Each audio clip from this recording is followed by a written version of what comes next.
প্রাণপ্রিয় কলিজার ভাই বন্ধুরা, ভিডিওটা কেউ স্কিপ করবেন না। আমি একটা আপনাদের দৃশ্য দেখাইতেছি, একটু দেখবেন।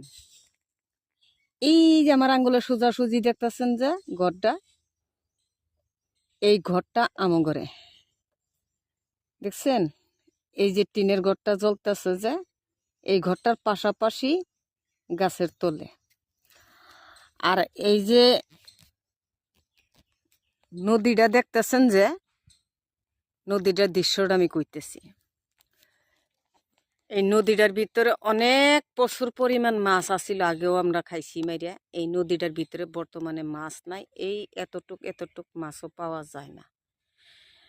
তাইলে যদি নদীর ভিতরে মাছ নাই, নদী একটা মাছ যদি না থাকে, তাহলে পুকুরে আর কই থাকবো? রাক্ষস তো রাক্ষস না, তাহলে মানুষই রাক্ষস, সম্পূর্ণ মানুষে খাইয়েই শেষ করে।